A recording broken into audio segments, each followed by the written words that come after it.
Jake Paul quer lutar as Olimpíadas de 2028, Esquiva Falcão se envolve ali num debate sobre melhorar a premiação dos atletas olímpicos. E eu vou te explicar tudo isso nesse vídeo agora, lembrando que agora somos patrocinados pela Growth Suplementos. Então para de usar o cupom daquele seu influenciador já milionário e apoie o boxe brasileiro. É muito importante nesses 2 primeiros meses de patrocínio que a gente consiga um bom resultado para o boxe reviver e eu poder aumentar cada vez mais o alcance e a penetração que a gente tem com o boxe brasileiro, fechou? Vamos às notícias da semana então, vamos começar pela do Jake Paul, cara, que isso aqui me surpreendeu muito. Um podcast soltado há 4 horas atrás, eu dei esse furo, tá? Porque eu achei o podcast assim que soltou. O DAZN só foi comentar isso agora, fez um post agora. Eu fui a primeira pessoa que eu vi no Instagram falando desse tema, tá? E o Jake Paul, ele fala nesse trecho, eu não vou botar porque tá em inglês, mas ele fala que ele cansou dos Estados Unidos ser escorraçado no boxe e que ele vai ter que entrar para resolver isso. Pela entonação da voz dele, a gente pode assumir que foi uma brincadeira, que é algo que, mano, ele gastou 30 segundos no podcast para fazer essa brincadeira que gerou, sim, uma repercussão no mundo do boxe. Só que será que ele tá falando realmente sério? Será que ele tá querendo realmente virar um boxeador olímpico? Porque eu digo, cara, o boxe olímpico é muito diferente do boxe profissional, tá? O condicionamento, o estilo do boxe, o jeito que você boxeia, o jeito que você se prepara, faz o camping pro boxe. E o jeito que você é selecionado, querendo ou não, ele teria que passar por uma comissão técnica para boxear com a turma olímpica, teria que se qualificar para as Olimpíadas de Paris. Não é que, cara, não é que ele vai, galera, vamos para as Olimpíadas? Pô, eu sou o Jake Paul, tenho uma grande mídia, será que dá para eu entrar aí nas Olimpíadas? Não é assim.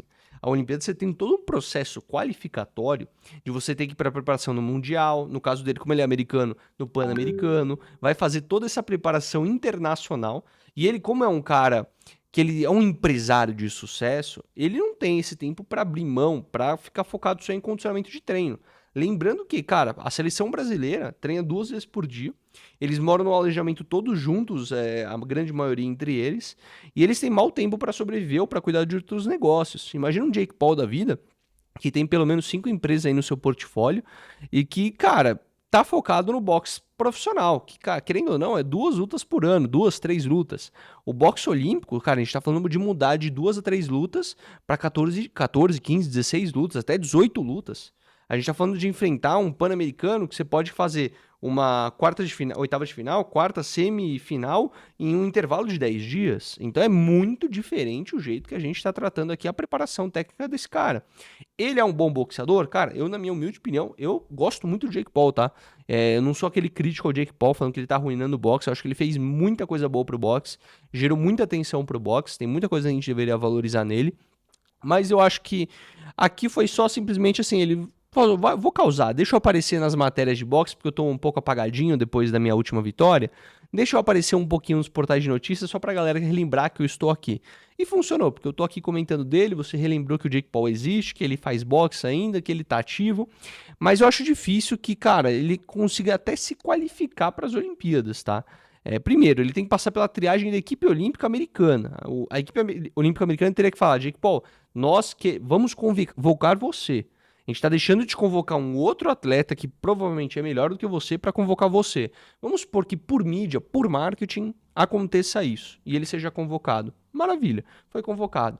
E aí ele vai ter que começar toda a preparação. Pan-Americano, vai começar a ir para Mundial, fazer campo internacional com a comissão. Será que ele vai largar os seus negócios de lado? Será que ele vai deixar de fazer as coisas que ele faz hoje para ficar lutando e fazendo lutinhas que ninguém vai ver, que não vai ter mídia? Porque, cara, ele vai lutar no Mundial, legal, ele vai fazer uma mídiazinha.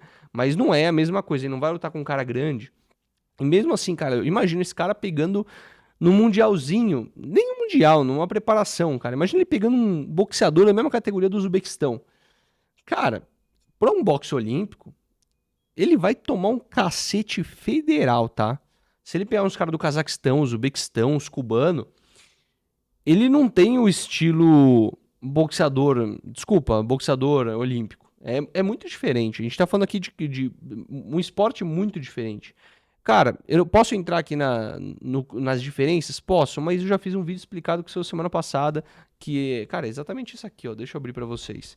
Esquiva falando. Toda semana eu jogo documentário pra vocês, né? E eu soltei um documentário essa semana que foi, ó, a diferença de boxe olímpico e amador. Amador é o boxe olímpico, tá? É a mesma coisa em questão de nomenclatura.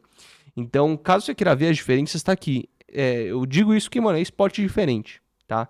É como se fosse futsal e futebol. Vou fazer essa analogia. Talvez não essa analogia, porque o campo é igual, né? O ringue é igual, essas coisas. E o futsal e o futebol é muito diferente. Mas é um vôlei de praia e um vôlei normal. Daria pra um fazer o outro? Dá pra fazer os dois. Mas, cara, tem as suas diferenças aí muito na preparação, então assista esse vídeo pra você entender. E, cara, vamos olhar um pouquinho aqui o vídeo do Esquiva. Espero que ele não se importe de eu estar reagindo. Ele tá numa fase aí pós-Olimpíadas, eu acho que um pouco sentimental, lembrando das suas Olimpíadas, feliz com a sua conquista, é um cara muito orgulhoso. É o que ele falou, pô, no Brasil a gente tem um pouquinho mais de 100 medalhistas olímpicos, e ele é um deles, tá ligado? Isso que é uma conquista muito grande. E ele fez um vídeo, cara, eu vou colocar aqui pra vocês. Ah, isso que me aposentei. Acabou. Me aposentei, acabou, não ganho mais nada. Tenho uma medalha no peito, mas não ganho nada mensal. Um dia eu tava nos Estados Unidos. Então, o que ele alega nesse vídeo, eu vou dar uma resumida pra vocês. Ele fez, acho que mais 2 vídeos falando depois sobre isso, né? Que ele falou isso com o Kazé, que o Kazé queria falar isso. Mas que ele propõe na mesa, e eu acho que é interessante, eu vou levar essa discussão, porque eu acho que vale a pena a gente levar essa discussão aqui também, é que os atletas que foram campeões olímpicos ganhassem um valor recorrente, tipo uma bolsa atleta póstuma, eterna, mesmo depois de eles encerrarem a carreira. É como se fosse, acho que no meio militar tem isso, né? Acho que tem até uma proposta polêmica do Brasil, que as filhas dos generais do exército, se elas não casarem, elas ganham uma mensalidade. E ele propõe aqui que os atletas que foram campeões olímpicos ganhem como se fosse um bolsa atleta mensalmente, póstumamente. Assim, encerrou a carreira, continua ganhando esse valor fixo, porque os caras representaram o Brasil em algum momento ali da eternidade. E aí eu vou deixar o Johnny Boxeador de lado agora e vou abrir o Johnny Economista, porque poucos sabem aqui nesse canal, mas eu tenho a formação de economista, eu tenho o título de economista. Eu estudei economia por 4 anos, trabalhei em banco. Então, uma coisa que eu posso falar bem é de economia e de políticas públicas, que foi uma área que eu estudei bastante. Eu imagino que esse lance da gente dar um valor fixo para as pessoas, porque elas produziram algo no passado recorrentemente, eu não acho que é uma boa ideia, tá? Aí, desculpa, Esquiva, eu acho que a gente pode achar alternativas melhores para isso. Isso porque você vai criar como se fosse uma pirâmide financeira, igual que a gente tem na aposentadoria hoje. Conforme a gente vai ganhando muitas medalhas, o orçamento público vai começar a estourar, porque a gente vai ter muita gente ganhando medalha. Por exemplo, o Esquiva ganhou em 2012, ele estaria ganhando salário de 2012 até 2100, por exemplo, ele vai ganhar esse salário. E daí a pessoa que começou a ganhar, esse cara de 2012, aí o cara ganhou em 2016, o Herbert ganhou em 2020, o Robson em 2016, os caras começam a ganhar salário até 2100, porque eles têm uma idade muito próxima. Isso, com o passar dos tempos, o acúmulo de medalhas ao longo do tempo, vai criar um déficit no orçamento público, onde pode quebrar o time Brasil, o orçamento público da equipe olímpica. Então, assim, eu não acho desse jeito que ele falou, de ganhar um valor fixo permanente, a melhor medida pensando da maneira econômica. Pensando da maneira econômica, tá? Mas eu acho que dá pra gente propor soluções, porque esse problema que ele levantou, sim, é muito, muito relevante. Porque os atletas, eles dedicam a vida deles. Cara, eles deixam de estudar, eles deixam de ir para escola porque eles têm uma carreira que eles foram vistos como grandes atletas, eles abrem mão de estudar por muitas vezes, eles não se qualificam no aspecto intelectual, muitas das vezes, e eles deixam passar muitas oportunidades que eles poderiam ter de uma carreira mais de longo prazo. Uma carreira de criador de conteúdo, cara, eu posso levar isso aqui por uma eternidade. O caso dele, cara, a gente tá falando de um esporte que ele tem um prazo de vencimento. O seu corpo já não vai responder com 40 anos como ele respondia com 20, é algo biológico. Então, a carreira que ele escolheu é uma carreira de grandes conquistas, grandes ápices, só que depois, quando acaba, você tem um platô muito grande. Se você não souber se reinventar ou estruturar uma nova carreira, existem muitos casos que ele mesmo falou, de muitos atletas olímpicos que trabalham como motoristas de aplicativo, que trabalham com funções braçais e que perderam, que por mais sejam medalhistas olímpicos, não têm uma renda boa. E aí que eu falo, tem algumas coisas que a gente pode fazer para evitar que esse tipo de caso que aconteceu com o Esquiva não aconteça de novo. E aí fica um ponto de atenção para a equipe Brasil pensar em coisas como essa. A partir do momento que você ganha uma medalha olímpica, como o Esquiva ganhou, o seu nome fica muito em alta, reportagens vão começar a acontecer. Por isso, nessa parte, deveria existir um acompanhamento prévio de ensinamento de trabalho de mídia com atletas. Porque, por exemplo, a gente tem um exemplo agora da Bia, que ganhou, a Bia do judô que eu tô falando, acho que é Beatriz o nome dela também, Bia, né? Me corrija se eu estiver errado nos comentários. Ela ganhou coisa de 2 milhões de seguidores em questão de uma medalha de ouro que ela ganhou. Então, como que ela vai trabalhar essa mídia agora? Como que ela vai se posicionar a partir de agora, não só como uma atleta de judô, mas também como uma influenciadora digital para que ela aceite publicidades, para que ela consiga remunerar, para que ela consiga ter uma visão de negócios, criar academias de judô para disseminar o esporte e utilizar disso para ganhar e criar um patrimônio relevante, poder sobreviver disso, sendo uma das grandes frentes porque ela tem muita mídia. Isso deveria ser um trabalho de preparo de mídia do time Brasil, tá? Eu acho que isso deveria ser uma política pública. Deveriam ter pessoas especializadas dentro do time Brasil para preparar todos esses atletas para a mídia pós. Porque todos ali nas Olimpíadas que tiverem uma performance relativamente boa podem ter um número de seguidores grande, podem trabalhar e monetizar a partir disso sem que dependa mais do esporte posteriormente. A gente tem o cara da marcha atlética, né? Marcha atlética é o nome daquela corrida, marcha atlética, se não me engano, que ganhou prata agora. Ele tá com 36 anos, provavelmente foi a última Olimpíadas dele. Como que ele parece ser um cara já inteligente, que tem uma visão um pouquinho mais estratégica de negócios, como que ele vai monetizar isso depois. Então todo esse preparo prévio é algo que a gente não vai poder pegar o Esquiva, por exemplo, porque ele já ganhou uma medalha olímpica. Então a gente vai ficar em defasagem com gerações passadas, mas é um jeito de a gente prevenir que essas coisas aconteçam no futuro, porque é muito triste, cara. E eu pego um exemplo do futebol. O Brasil é o país do futebol. Pô, que maravilha o país do futebol. O país do futebol é completamente escorraçado do jeito que a CBF trata o futebol. A gente teve recentemente a festa do Penta, de 30 anos do Penta. 30 anos ou 32 anos do Penta, alguma coisa assim, né? Que a gente ganhou o Tetra, não lembro. Foi uma comemoração da época que a gente ganhou a Copa do Mundo, ou o Tetra ou o Penta, não tenho certeza. E, cara, a festa foi inteiramente financiada pelos próprios atletas. A CBF não botou R$1. Então, se a gente ficar dependendo de instituição pública pra gente resolver o problema, não vai dar. Por quê?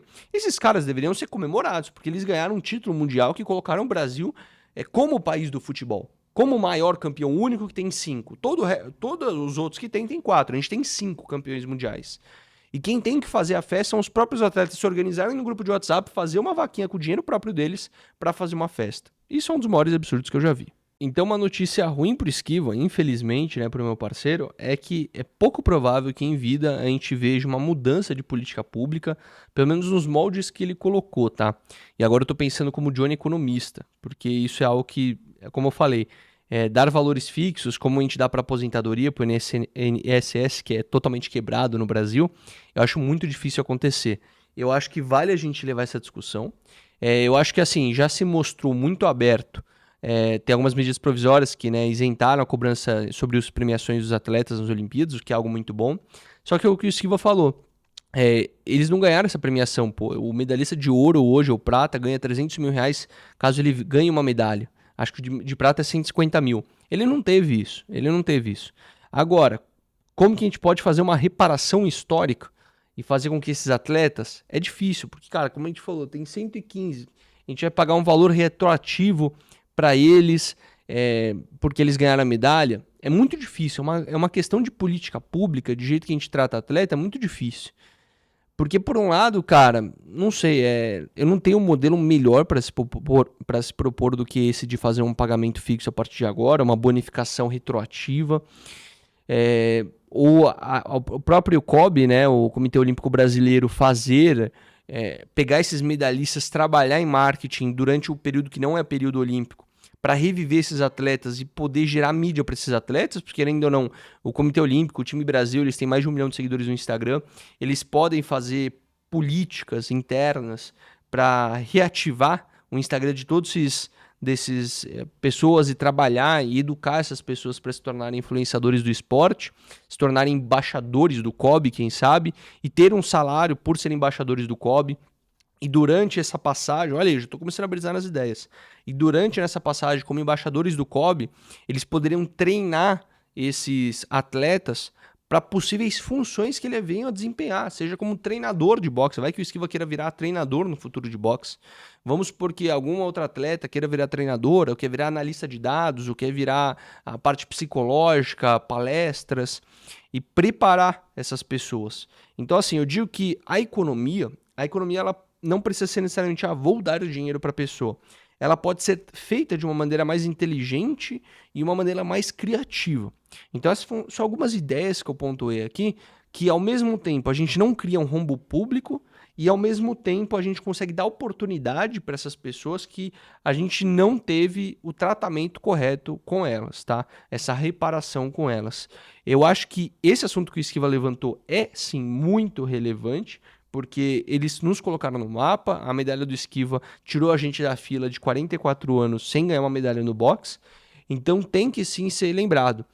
Agora, será que dar o dinheiro para a eternidade como um valor fixo só por ele ter ganho é a melhor maneira de se fazer isso? Eu acho que não, tá? E aí a gente, ele troca comigo ideia toda hora, eu Esquiva, respeito pra caramba a opinião dele. Eu tô propondo aqui algumas outras alternativas, porque eu acho que é necessário sim fazer alguma coisa. Contem comigo para dar mídia sobre esse tema, tá? Precisando de ajuda nessa parte econômica, alguma pessoa queria alguma consultoria da minha parte economista para a gente ajudar a resolver esse problema, ou simplesmente o meu marketing com o meu canal de mídia ajudando a colocar luz sobre essa questão, cara, conta comigo, porque é uma questão que realmente precisa ser levantada, cara. Essa bandeira de a gente ajudar atletas nos esportes, seja como for, através de política pública, ou seja de incentivo privado, e eu sempre falo assim, cara, quer ajuda para produzir conteúdo, algum grande atleta que está precisando, não sabe produzir conteúdo e eu consigo ajudar com isso, eu sempre me coloco à disposição, porque é um trabalho que eu consigo fazer por meio da iniciativa privada. É o que eu falei, cara, eu fiz esse vídeo ontem, eu soltei aqui ontem para vocês esse vídeo. Eu sou um cara que eu não quero depender da iniciativa pública para absolutamente nada, então tudo que eu tenho aqui, os patrocinadores que vocês estão vendo, eu sou um cara de negócios. Eu vim dessa base de negócios antes de ser esse cara do boxe.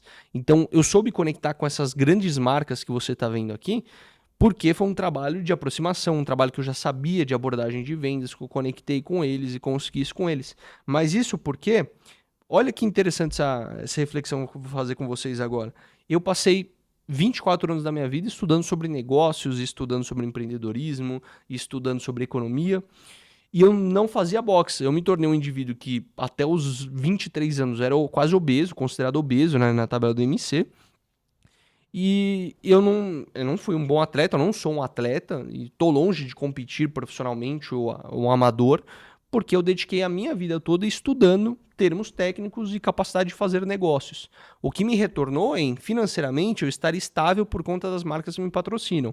Agora, uma pessoa como Esquiva, ele dedicou o tempo que eu usei para negócios, ele utilizou para dedicar no boxe. Eu alcancei boas coisas na parte de negócio e o Esquiva alcançou bons pontos na parte do esporte. E, cara, mérito para os dois. Incrível. Os dois Esquivas estão de parabéns, tá? E daí é trocar essas habilidades. Eu sou uma pessoa que não sou... Meu boxe, se eu entrar num ringue com o Esquiva Falcão, eu morro, literalmente, assim, eu apanho federal, mas numa mesa de negócios eu consigo me colocar melhor numa reunião, por exemplo. São habilidades diferentes que dá para se complementar. Esse é o esquema. Dá para se complementar. Então, assim, eu agora dando meus pitacos. Eu com o perfil do Esquiva, o Esquiva tem até mais engajamento que eu no YouTube e no Instagram, tá? No YouTube eu devo ter mais views hoje, mas no Instagram ele é bem forte. Cara, dá para ele ganhar muito mais dinheiro do que ele ganha hoje no Instagram, com o Instagram dele. Eu tenho mais patrocinador que ele e ele tem um Instagram mais bombado que o meu, de número de seguidores. Então dá para fazer mais. Aí falta aquela criatividade, falta aquele pelo de negócio que ele hoje precisa então correr atrás do tempo que ele perdeu para estudar, assim como eu tenho que correr atrás do meu tempo do boxe para aprender boxe. Então é uma jornada, a gente tem escolhas. O nosso tempo de vida é limitado, então o que a gente vai escolher para estudar ou para focar vai ser onde a gente vai mais tendenciar a ter mais sucesso. Eu escolhi o negócio, agora estou escolhendo o boxe, estou agora invertendo a balança, assim como o Esquiva ainda está no boxe, mas tenho certeza que é um cara que vai aprender mais sobre negócio depois. Mas questão muito correta de ser levantada, parabéns ao Esquiva. Espero que ele, mano, é um ótimo jeito até para ele fazer o marketing dele, tocar para frente isso. Tocar para frente e ser o cara que brigue por isso no futuro. Seja o nome que fez alguma mudança no esporte. pô, seria um jeito, além da medalha olímpica que ele fez, de ficar marcado e registrado na história como boxeador, cara. E aí eu pego o exemplo do Muhammad Ali. A gente tem a lei Ali, se eu não me engano, que é nos Estados Unidos, que ela evita que empresários de boxe sufoquem o boxeador ou tomem vantagem do boxeador. É uma lei mais complexa do que essa, tá? Mas o Muhammad Ali é um ótimo exemplo de um boxeador que foi muito bom dentro do ringue e muito bom fora do ringue. Com as suas questões sociais e políticas, ele conseguiu deixar um legado maior do que o da luta dele. Então, cara, se eu fosse Esquiva, cara, eu botava isso como pauta número 1 e ficava batendo nisso, porque alguém vai te ouvir. E aí, dependendo de nós, da parte da mídia, cara, vamos abrir espaço. E aí é um jeito criativo de deixar de abrir espaço. Mas é isso, cara. O que você acha? Jake Paul vai para as Olimpíadas, ele se daria bem em umas Olimpíadas. E o que você acha dessa questão do esquiva? Você acha que política deveria existir nesse segmento? Deixe aí nos comentários, estou curioso para saber. Forte abraço e até mais. Não esqueça de usar o cupom FALA aí, pelo amor de Deus, ó. Maximum Growth, importantíssimo. Fechou? Tamo junto, abraço.